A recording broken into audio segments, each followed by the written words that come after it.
Hello and welcome to Health Matters on Channels Television. Thanks for joining us. I am Mary Alale Yusuf.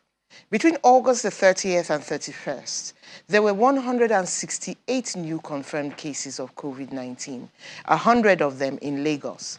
Between the 1st and 2nd of September, the figure for new cases was 173. The total number of confirmed cases is now over 263,600. That's up from approximately 254,400 cases about 6 months ago when we last checked in on this platform. And deaths have gone up from 3,142 to 3,148. This shows there has been a decline of COVID-19 in the country.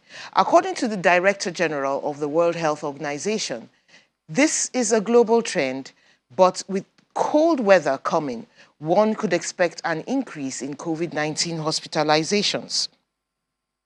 Let's take a look at the state of COVID-19. My guest joining via Zoom from Abuja is Manager, Antimicrobial Resistance Program and Assistant Director at the Nigeria Center for Disease Control, NCDC, Dr. Abiodun Egwenu. You are welcome to the show. Thank you for having me. It's been roughly 2.5 years since we started this relationship, so to speak, with COVID-19. You know, then they said, oh, we don't know a lot about it. It's a new disease. We're still studying it and everything. Is there anything new? Do we know more about COVID-19 now? So what we know about COVID-19 is that it's a viral infection and it is spread through the respiratory route, and it is highly transmissible. What we also know now is that we do have the interventions that can stop the spread of the virus. Some are pharmaceutical, some are non-pharmaceutical. The non-pharmaceutical includes wearing of face masks, physical distancing, and regular hand washing.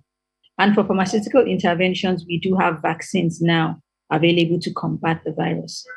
So the virus is here to stay, but we can limit the spread by keeping to the rules and the measures that have been propounded, that have been shared by NCDC and also Nigerian, the National Primary Healthcare Development Agency, NPHCDA. Okay, in the 6 months that I spoke about, we've had about 9,000 cases. 6 months being, you know, sometime around the beginning of, sometime around the end of February till now. We've had 9,000 new cases. What does that tell you about the picture of COVID in Nigeria? So if we compare this over the 6 months, we had the peak around May, June, and the cases have started declining. And this is in line with other countries. It also shows that our system is able to detect cases, because this is a global, it was a global pandemic, but now it's no longer a pandemic. So it's something that affects all countries. If our cases drop to zero, then we do know we'll be scared, because that means our surveillance system has an issue. So it is actually a highly transmissible disease, as I mentioned, but with vaccines, you can reduce the impact it will have on individuals. And when our herd immunity is up to 70, 80, we will have fewer cases. But currently, we can still see that only 20% of Nigerians have been vaccinated so far. So this is also a call to everyone to go receive your vaccines. That is the 3 doses and the booster dose. The more we take the vaccines, the more we protect those who are likelier to be vulnerable to the disease. These are people with comorbidities, people that are also elderly. So while we are protecting ourselves, we also protect others, we protect our family. So this is also a call for Nigerians to actually go out and take their vaccines, and also in closed settings, or if you have what you think is a flu, go get tested, put on your face mask, and for that time, isolate before you start mixing them with the public. Okay, so I'm going to come a bit later to vaccines, but I want to look at the global picture now. Dr. Tedros spoke about 1 million deaths in 2022 alone, globally. That's a lot, even though he says, you know, the number has come down. Is COVID-19 beginning to have borders? Can we treat it differently in different countries? So COVID-19 does not have borders, and if you recall earlier, even when during the viral evolution, we had what we call mutations, where we had variants of COVID, and this is also something that is being monitored globally because the virus, as it mixes with environment and change it with other forms of maybe organisms, it can change form. And this is one of the greatest fears in public health.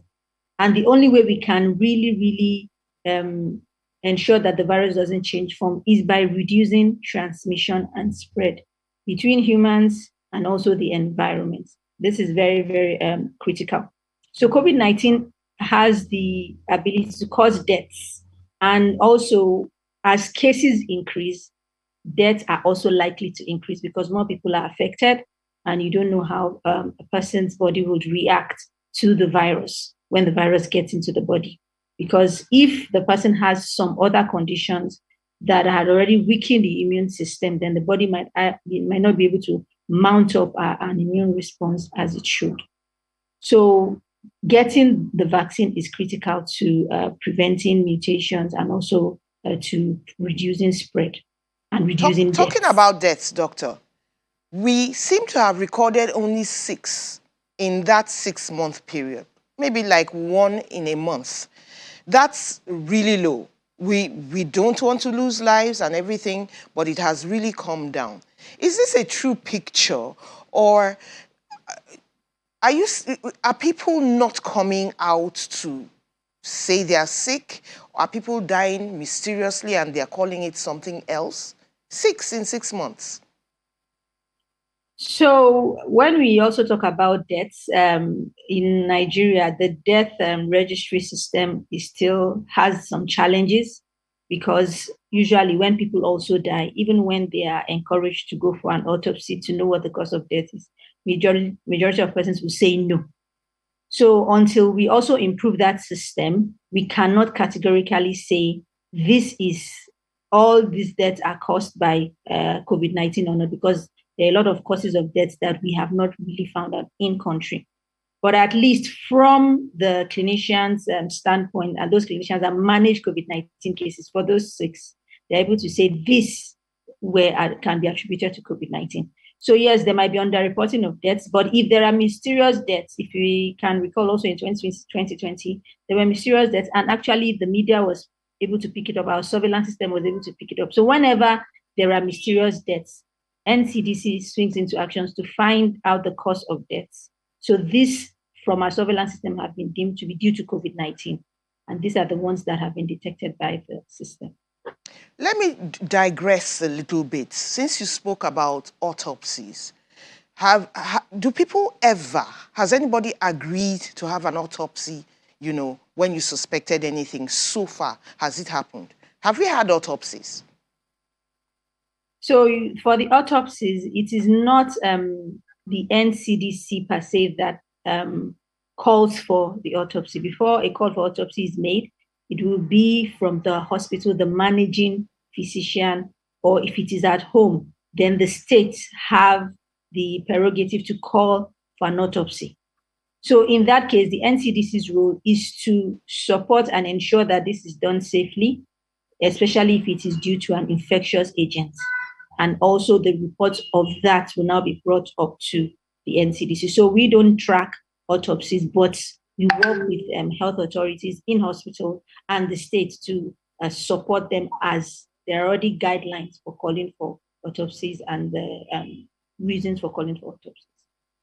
There was this saying, just a while back that let's begin to learn to live with COVID-19. We should live with COVID-19.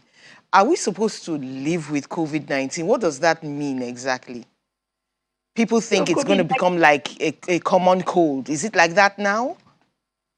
Yeah, so COVID-19 is already here. And, we are humans, but COVID-19 is also a microorganism. It wants to survive. It doesn't want to die. And it's already here. It might have been here before. And that is why in public health, we talk about emerging and re-emerging. It might have been there. Maybe we did not have the tools in years past, maybe 20 years ago. But now with newer laboratory technologies, we are able to differentiate organisms. And this organism is already here to stay. To live with it, we have to ensure that we protect ourselves. As I said, the organism wants to survive. So protecting ourselves is very, very critical. And I've listed the measures. So if we are in a closed setting, we use a face mask. Hand washing is very important, not only for COVID-19, but for all germs. So COVID-19 is here to stay. We have to improve our infection prevention and control measures. We have to improve our personal hygiene, environmental sanitation, and vaccination is also one of the tools that will also prevent infections once we take them. Would you say that most hospitals have improved on their infection prevention and control measures? Are we better when it comes to such a thing? Because, I mean, it's not just COVID-19. Just in June, we were hearing about Marburg. So what do you think about our IPC? The IPC practices in Nigeria, it's not where we want it to be, but it's not also where it was. With COVID-19, a lot of the hospitals were engaged and trained. We now have a national infection prevention and control program. And we also have what we call the Orange Network, a model of hospitals that are trained to mentor other hospitals that are already implementing IPC measures. We also have the state infection prevention focal persons, and in all hospitals, the secondary and tertiary, there are designated infection prevention control focal persons and points in the hospital. In addition, a lot of the hospitals have changed their practices. We've seen that there is increased use of other alternatives. If, for example, there is no water, at least at the bedside of patients, there are hand sanitizers and also measuring of temperature and ensuring that the triaging system is working and also people are adequately seated. So it has improved, but we can still do more. And that is why at the NCDC, we continue to train, we continue to support hospitals to build their facilities in a way that will ensure that infection prevention control measures can be implemented properly. We also set up surveillance systems to look at hospital-acquired infections. With this, we'll actually know if our measures and the training and also all these resources and tools are also in place, are working. And we also collaborate with the other ministries, Ministry of Environment, Ministry of Agriculture, Water Resources, because you can't actually implement IPC if there is no water, if there are no, the trash is not taken off. So these are things that we are working with them collaboratively on to improve IPC wholly, both for humans, animals, and also the environment. People, when they talk about COVID-19 now, they say when we had the pandemic, in other words, it's past, it's gone. That's the thinking of a lot of people now, that there is no such thing as a pandemic, no such thing as COVID-19. But I hear you saying still take precautions, wash your hands and stuff like that.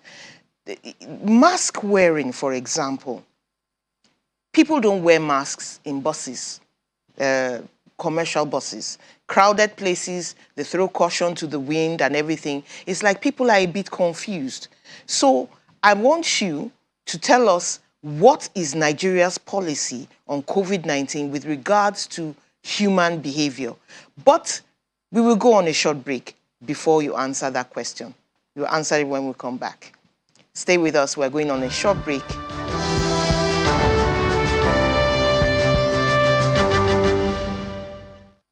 Welcome back. We're talking about COVID-19 on Channels Television. This is Health Matters, and we are with Dr. Abiodun Egwenu. You can call 0808-054-2233 if you have questions on COVID-19. You can also tweet at CTV_Mary A or send email moalale@channelstv.com. Dr. Egwenu, parties have started again.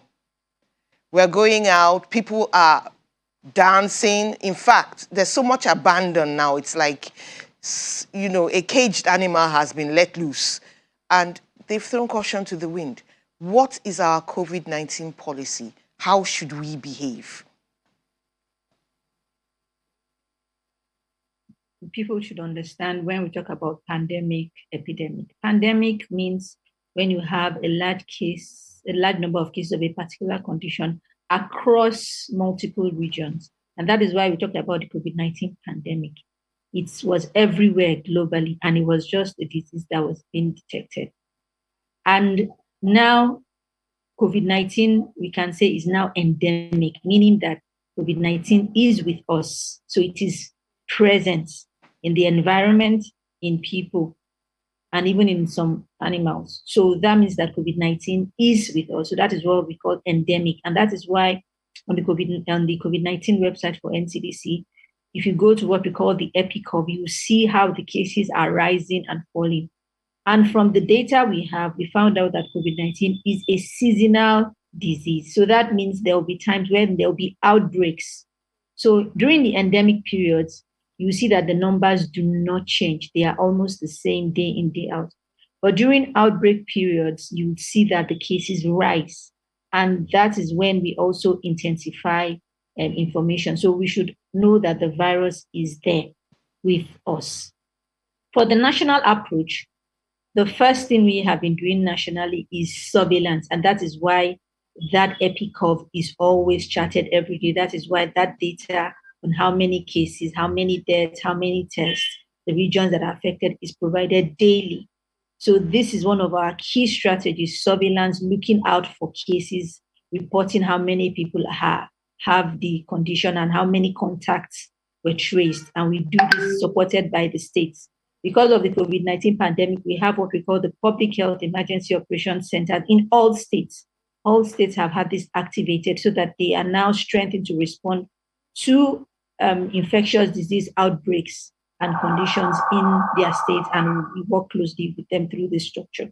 We've also built diagnostic capacity, not only in public hospitals, but also in private labs, ensuring that everyone that needs a test can go to either a public or private lab, and the data is quality assured by NCDC and also other agencies that are in charge of laboratory services in country. So laboratory and diagnostic capacity is another approach that we are using. Then but we doctor, also have yes. What should we do when we are at a party? Should we wear a mask? Should we wear a mask in a bus? That's the kind of thing I'm asking. Okay. So if you are in a closed setting, if you are in an open setting, we found out that the transmission of the virus is lower. So if it's outdoors, you don't need a mask. But once you are in a closed setting, for example, as you mentioned, in a bus, you are in close contact with people, you should wear a mask. You should use your hand sanitizer if you are touching surfaces. And also when you go out, you know that there's a lot of frequent touching of surfaces. Maybe you open the door subconsciously, we don't know.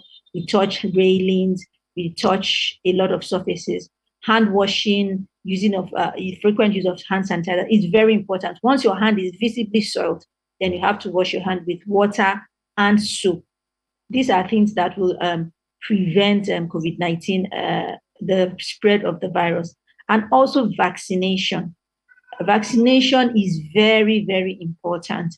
If we do get our vaccination numbers up, the cases will drastically reduce. So vaccination is another tool that will prevent the transmission and spread of COVID-19. So many people miss their booster doses. Is that wrong? And now that the time has passed, can they go back and get those booster doses? Yes, people should go back and get their booster doses. Once you get there, the booster dose will be given. It is very, very important to actually get your booster dose. And that is why you see when you are traveling to other countries now, a lot of countries always ask for the vaccination card. If you don't have the vaccination card, you'll be quarantined for 7 days in some countries before you are we required to have the booster dose to travel?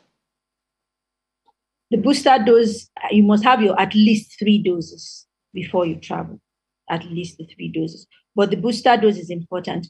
The way when a new vaccine is introduced, usually there are cohorts that are monitored. So they found out that when cohorts receive the booster dose, the immunity in the blood is higher. So the proportion of people that have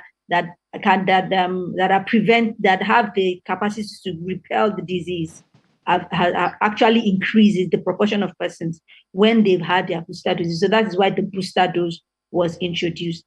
And in the future, we should not be surprised that we might have frequent booster doses for COVID-19. The same we have for other conditions such as hepatitis B, where you have to have a booster dose every 10 years. So it might be something similar. We don't know yet, but this is something that we can also put in mind. Kenya had a 6th wave in June, and South Africa is talking about, expecting a 6th wave. Are we expecting any wave? Should we be thinking like Dr. Tedros? I mean, we don't have winter here, but the rain might bring on a bit of cold. So should we be expecting more hospitalizations, maybe another wave? And what number would it be? Yes, so we are actually preparing for that at the NCDC. As I've said, COVID-19 is a seasonal virus. So when it gets cold, people are more likely to stay together. People are more likely to stay indoors. And when people congregate, it's a respiratory condition, it can spread. So we are preparing for that.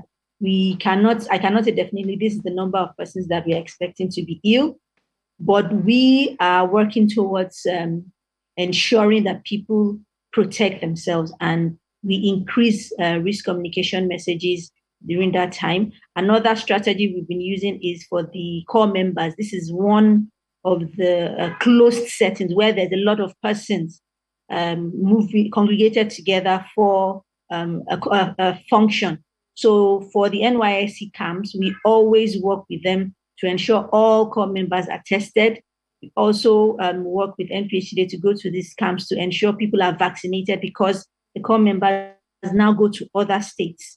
So if this is not properly managed, this could be a place for easy transmission of the virus. So we work with such groups to ensure that where you have a lot of people organized by, for example, the government, in this case, the NYSC, we ensure that they get tested.